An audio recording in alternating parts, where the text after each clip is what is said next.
Hello everyone, welcome to my channel. आज मैं इस वीडियो में डिस्कस करने जा रही हूँ क्लास 9th के हिस्ट्री के फर्स्ट चैप्टर को, जिसका नेम है द फ्रेंच रेवोल्यूशन। इसके पहले मैंने इस चैप्टर के ऊपर एक वीडियो करा है, जिसके बीच में हमने इंट्रोडक्शन को डिस्कस करा था।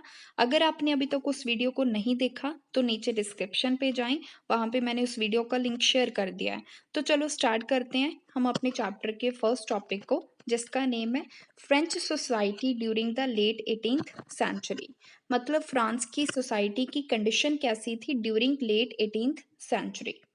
इन 1774, पहले आपने डेट्स में कंफ्यूज नहीं होना। इंट्रोडक्टरी पार्ट में हमने देखा था कि 1789 में फ्रांस में फ्रेंच रेवोल्यूशन आई थी, तो यहाँ पे 1774 आ गया, वो इंट्रोडक्टरी पार्ट था। और फ्रांस में मोनार्की थी, मतलब राजे महाराजों का रोल था। इसीलिए लुई 16 जो किस फैमिली से, किस डायनेस्टी से बिलोंग करता था, बर्बन फैमिली से, उसने क्या करा था, वो गद्दी पे बैठा था उस टाइम पे। और जब वो गद्दी पे बैठा था वो कितने इयर्स का था, सिर्फ 20 इयर्स का। और उसकी मैरिज हुई थी ऑस्ट्रिया की जो प्रिंसेस थी, जिसका नेम था मैरी एंटोइंट। और जब वो गद्दी पे बैठा एज अ न्यू किंग, तो उसने देखा कि जो फ्रांस की ट्रेजरी थी वो बिल्कुल खाली थी। मतलब जो वहाँ का खजाना था फ्रांस का, वो बिल्कुल खाली था। वो क्यों खाली होगी थी treasury? Due to long years of war had drain the financial resources of France. जो फ्रांस की और ब्रिटेन की बहुत ही लंबे टाइम तक वॉर चली थी, जिसकी वजह से जो फ्रांस की ट्रेजरी थी वो बिल्कुल ख़त्म हो गई थी, और जो फाइनेंशियल रिसोर्सेज थे वो बिल्कुल ड्रेन हो चुके थे। Added to this was the cost of maintaining an extravagant court at the immense palace of Versailles। साथ साथ में जो वहाँ का पैलेस था, वर्साइल्स पैलेस, ये बहुत ही खूबसूरत पैलेस था, हम एज अ ड्रीम हाउस कह सकते हैं। उसका जो खर्च था, मतलब उसे मेंटेन करने का, एक्स्ट्रावेगेंट मीन्स बहुत ही ज़्यादा एक्स्ट्रा खर्च था उसे मेंटेन करने के लिए। तो इसकी वजह से पहले फर्स्ट रीज़न हुआ कि इतने लंबे टाइम तक जो वॉर चली ब्रिटेन और फ्रांस की। सेकेंड रीज़न हुआ कि जो वहाँ का पैलेस था वर्साइल्स, उसे मेंटेन करने में काफ़ी ज़्यादा पैसा लगता था। और नेक्स्ट रीज़न आ गया, under Louis 16 France help the 13 American colonies to gain their independence from the common enemy Britain. तो फ्रांस ने जो अमेरिकन कॉलोनीज मीन्स, जैसे ब्रिटेन ने इंडिया को ए स्लेव कंट्री बनाया था, यहाँ पे उनकी कॉलोनीज थी, सेम अमेरिका में भी उनकी कॉलोनीज थी। तो इसीलिए जो फ्रांस ने हेल्प करी थी अमेरिका को, जो वहाँ की 13 अमेरिकन कॉलोनीज थी जो ब्रिटेन के अंडर थी, उन्हें इंडिपेंडेंट कराने में। तो उनका वो कॉमन एनिमी था ब्रिटेन। कॉमन एनिमी मीन्स वो अमेरिका का भी एनिमी था और साथ साथ में फ्रांस का भी। तो इसमें भी उनका काफ़ी ज़्यादा जो पैसा था वो चला गया था।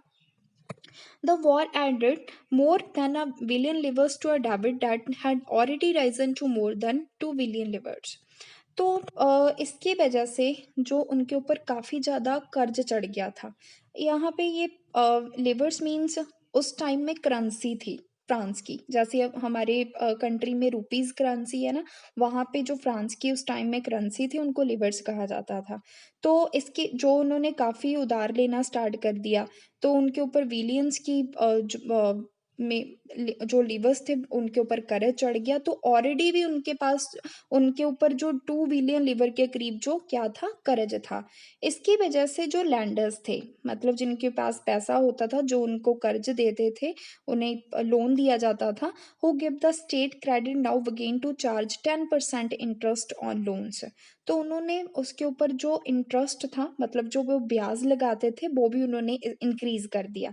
10% के करीब उन्होंने क्या कर दिया, उसके ऊपर लोन्स के ऊपर इंटरेस्ट इंक्रीज कर दिया। So the French government was obliged to spend an increasing percentage of its budget on the interest payments alone. तो वो अकेले अभी कैपेबल नहीं थी कि फ्रांस की गवर्नमेंट थी वो सारे लोन्स वगैरह को पे करे, लोन्स भी पे करे, और साथ में जो इंटरेस्ट इतना ज़्यादा लगता था, उनका इतना बजट नहीं था। तो इन क्योंकि जो रेगुलर एक्सपेंसेस थे, मतलब जो हर रोज का खर्च था, वो भी बहुत ज़्यादा था। Such as cost of maintaining army, army का खर्च होता था, कोर्ट का खर्च होता था, गवर्नमेंट को रन करने के लिए जो ऑफिसेज थी, जहाँ यूनिवर्सिटीज़ थी, उनका भी बहुत ज़्यादा खर्च था। तो उन्हें इसीलिए क्या होना स्टार्ट हुआ, तो उन्होंने क्या फोर्सफुली मजबूरी में उन्हें टैक्सेस को इंक्रीज करना पड़ा। तो yet even this measure would not have sufficient, भले उन्होंने टैक्सेस को इंक्रीज करा लेकिन ये भी सफिशिएंट नहीं था। French society in the 18th century was divided into three estates. जो उस टाइम में फ्रांस की सोसाइटी थी 18th सेंचुरी में, हमने स्टार्टिंग में डिस्कस करा था कि हम ड्यूरिंग लेट 18th सेंचुरी की बात कर रहे हैं कि फ्रांस की सोसाइटी की कंडीशन कैसी थी, सोसाइटी को कैसे डिवाइड करा हुआ था। वो 3 स्टेट्स में डिवाइड करी हुई थी and only members of third state paid taxes. लेकिन जो थर्ड स्टेट के मेंबर्स थे वही क्या करते थे, टैक्सेस को पे करते थे। यहाँ पे हमने देखा कि उन्होंने टैक्सेस को इंक्रीज करना स्टार्ट कर दिया था, लेकिन वो भी सफिशेंट नहीं थे, और जो उन्होंने टैक्सेस लगाए थे वो सिर्फ और सिर्फ थर्ड स्टेट के ऊपर थे। यहाँ पे हम टेबल को डिस्कस करते हैं, आपको यहाँ से ज़्यादा क्लैरिटी होगी। ये था उस टाइम की जो स्टेट्स थी। ये फर्स्ट स्टेट आ गया, second, third. First state, second and third. और फर्स्ट स्टेट में कौन आते थे, क्लैरिजी। मतलब ये किसके साथ रिलेट करते थे क्लैरिगी वाले, जो चर्च के साथ रिलेट करते थे। और जो नॉबिलिटी वाले आगे, जिनके पास भी बहुत ज़्यादा स्पेशल राइट्स होते थे, जिनको हम प्रिविलेजेस कहते हैं, मतलब उनके पास बर्थ से ही काफ़ी ज़्यादा राइट्स थे। ये काम वगैरह इतना ज़्यादा नहीं करते थे, लेकिन इनके पास जो प्रिविलेजेस थे वो बहुत ज़्यादा थे। और नेक्स्ट आ गई थर्ड स्टेट। थर्ड स्टेट भी आगे 3 जो टाइप्स में डिवाइड थी। फर्स्ट बिजनेसमैन आगे, मर्चेंट्स आगे, कोर्ट जो काफ़ी पढ़े लिखे होते थे। सेकंड में पीजेंट्स एंड आर्टिसंस, जिनके पास थोड़ी बहुत ही ज़मीन होती थी, जो आर्टिसंस हो गए या फिर मजदूर। और नेक्स्ट जो थर्ड वाले थे, small peasants, landless labour, servants, जिनके पास खुद की बिल्कुल ज़मीन नहीं होती थी। जहाँ स्मॉल पीजेंट्स होते थे थोड़ी बहुत ही ज़मीन होती थी, जहाँ लैंडलेस लेबर जिनके पास बिल्कुल ज़मीन नहीं होती थी। और सर्वेंट्स जो दूसरों के खेतों में जाके काम, मतलब कि जो छोटे मोटे काम करते थे। लैंडलेस लेबर भी दूसरों के खेतों में ही काम करते थे। ये थर्ड स्टेट, जिनको सिर्फ और सिर्फ टैक्स पे करना पड़ता था। ये फर्स्ट वाले जो हैं ये थोड़े बहुत रिच होते थे, पढ़े लिखे होते थे, लेकिन इनकी कंडीशन काफ़ी ज़्यादा बुरी थी, जो सेकंड और थर्ड वाले थे।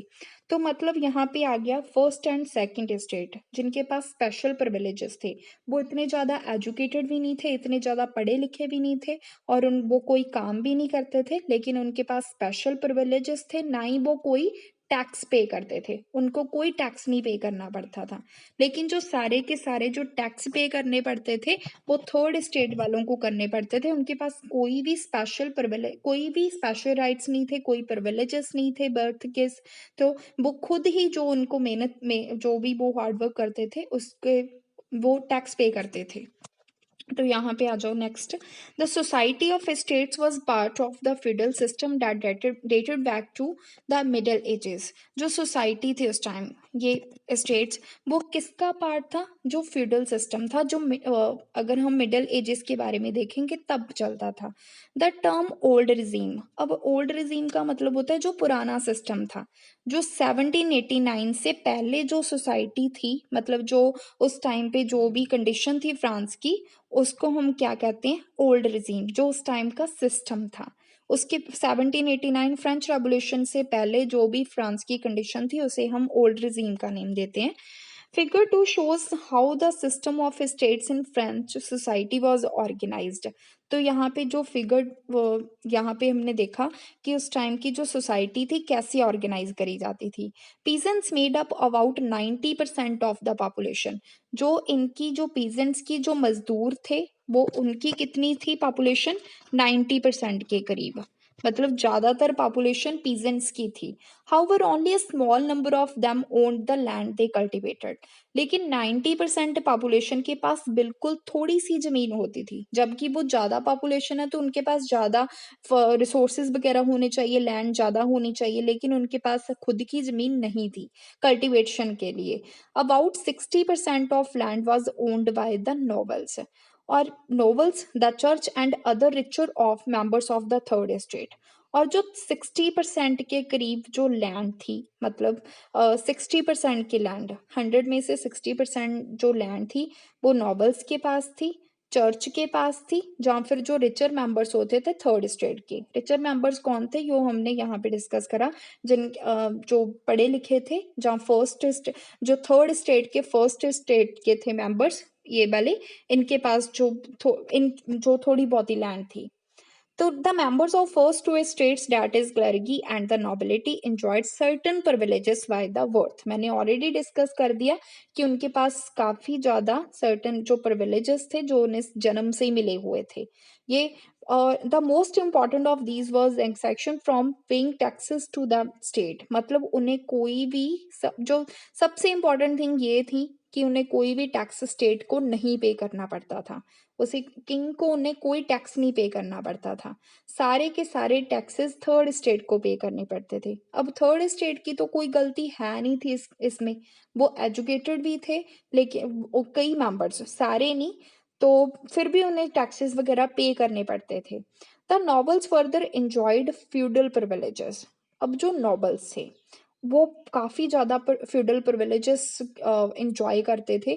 मतलब फ्यूडल प्रिविलेजेस मींस जो हमने यहाँ पे भी देखा था कि मिडल एजेस में जो फ्यूडल सिस्टम का पार्ट था, मतलब क्या होता था कि वो जो लैंडलेस लेबर वगैरह उनसे टैक्स वगैरह इकट्ठा करते थे जो जमीनों वगैरह के ऊपर होता था, और उनसे काम करवाया जाता था काफी हद तक। जो लैंडलेस लेबर्स थे, जहाँ पीजेंट्स थे, these included feudal dues which they extracted from peasants. Peasants were obliged to render services to lord। उन्हें काफी ज्यादा सर्विसेज पे करनी पड़ती थी, और उन्हें हाउसेज में और फील्ड्स में काम करना पड़ता था, उनसे बहुत ज्यादा काम करवाया जाता था।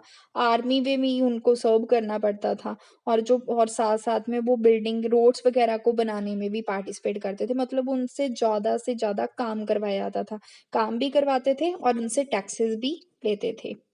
तो नेक्स्ट जो यहाँ पे आ गया, जो टैक्सेस थे जो पे करने पड़ते थे थर्ड स्टेट वालों को। The church to extract its share of taxes called tithes. अब जो फर्स्ट मेन टैक्स की हम बात करें, जो टिथ्स था, ये बहुत इंपॉर्टेंट है, जो पीजन से इकट्ठा करा जाता था। अभी ये टैक्स लेता कौन था उनसे, जो चर्च टैक्स उनसे लेता था। अब हम ये कह सकते हैं कि रिलीजन के नेम के ऊपर उनसे टैक्स इकट्ठा करा जाता था पीजन से। यहाँ पे इन्होंने डेफिनेशन भी दी हुई है टैक्स की। A tax levied by the church comprising 1/10 of agriculture produce. मतलब एग्रीकल्चर से जो प्रोडक्शन होती थी उसका 1/10% जो हिस्सा था उन्हें टैक्स के रूप में चर्च को पे करना पड़ता था। और and finally all members of third estate had to pay to the state. मतलब कि थर्ड स्टेट के जो ऑल मेंबर्स थे उनको ये टैक्स पे करना पड़ता था। These included a direct tax. Next tax की बात करें हम यहाँ पे, जो डायरेक्ट टैक्स था जिसका नेम था टेल।